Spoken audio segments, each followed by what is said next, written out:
Victory League is here.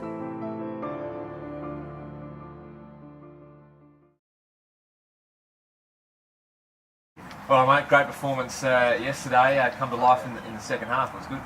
Yeah, look, we were struggling at 2-0 down and scored 4 goals to come back into the game and really punish the Zebras in that second half. Did you really, Zebras have sort of renowned for that in a way. Did you sort of sift that once they were 2-0 up? You still had that belief you could come back? I think we always thought if we got one back then they might crumble a bit. They've done that a few times this season. So yeah, we really pushed them after that first goal and scored a couple of quick goals and got in the lead, and that really helped continue in the second half and really see out the game. What about your own form, mate? You're in some pretty good nick at the moment. Yeah, scored 3 goals yesterday. It was a pretty good game for myself actually.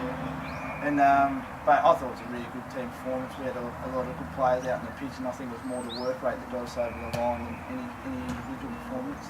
And good to have a win on the road too, down there. Yeah, we've really struggled at this ground, especially against Zebras. They thumped us last time we were down here, so it was a really fantastic result for us to get one down here. Is that a PB for you, 3 goals, and what was going through your mind when you scored that last game? No, it's not a PB for me. I think I scored 4 early in the season. I think it was against Launceston City.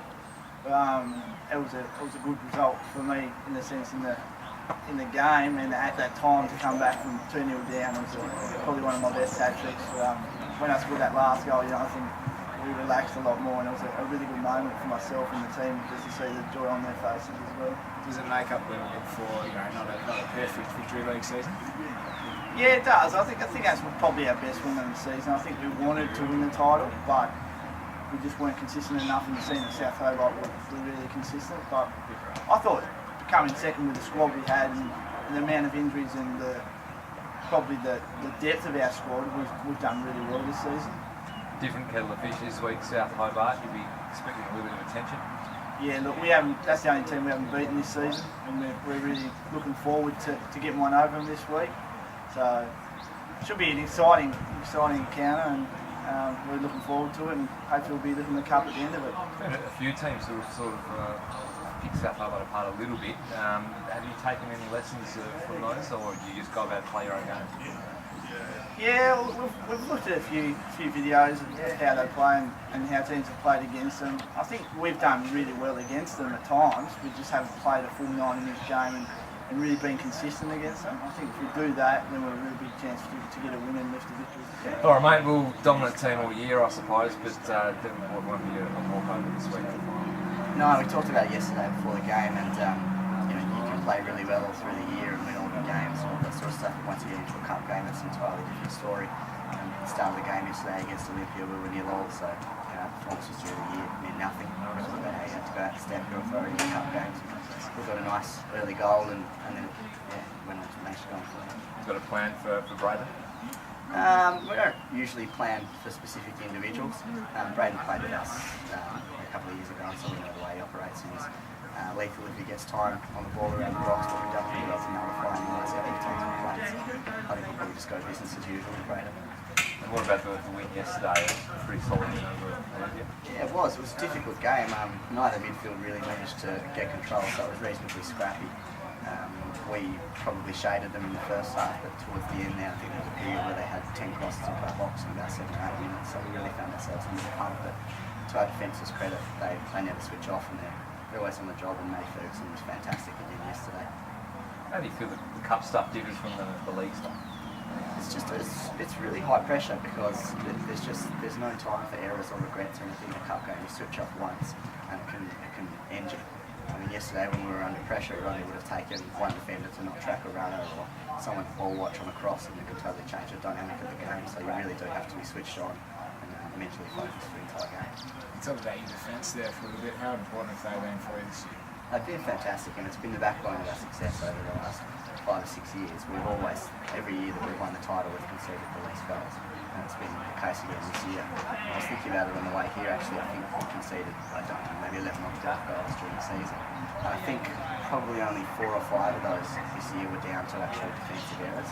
I mean, even the best teams in the world get opened up with good play against them, but we just really do a good job at minimising our errors and defensive problems.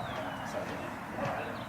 How do you feel about, I guess, Tasmanians like taking that next step of professionalism to the Victory League? Cup, like the Silver January, FA Cup, NPL. Yeah. There's a lot on. I think the game has moved forward a really significant amount this year. It's starting to show a little bit on the field, but I think, like I said, the major advancements are actually off the field with our structures and systems and pathways.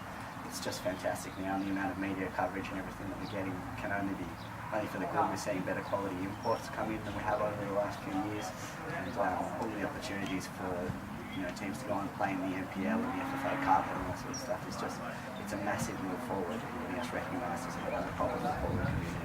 Do you start to see things like full-time coaches and that sort of thing? Yeah. At the moment, I think it's pretty undeniable that Ken is the best coach going around, and it's often talked about that he has people call it a luxury of being the only full-time coach, and it's far from a luxury because early on in the stage he took the risk to decided to make that his career, just made a goal. But the more people that are able to do that, the better. We're a little bit of a small pond down here, and there's probably not enough of a fish pool for everybody to become full-time coaches. But the more that people can give themselves to the game, the better. Is that part of the secret to success for South Hobart this year? It definitely is. I mean, Ken has created a fantastic culture at the club, and it's not just through the senior team, but it's down through the ranks, and it means that if we have a season where we have a high turnover of players and players leave the game or stay for some reason, we always have 6 or 7 players ready in the wings to come up and maybe need a little bit of experience, but all the foundations are there and they know the systems and structures. So we've managed to make seamless transitions over the last few years, even though we've probably had a turnaround with maybe 40 senior players throughout our team in the last 4 or 5 years. Ken's already told us a little bit about some of the imports for next year, but I mean, are you excited about playing next year, and who have you got next year? It's going to be fantastic next year, and I can see the league really taking another step with a lot of other teams looking to bring in various imports or change things at a systems level, which improving the field as well. Import-wise, no one ever knows where Ken's got in the league. It could be Peter Crouch or someone, but we have one new signing at the club. Sam is a very large English striker. He's trained us a few times this year and he's pretty athletic and looks like he's taking it to another level.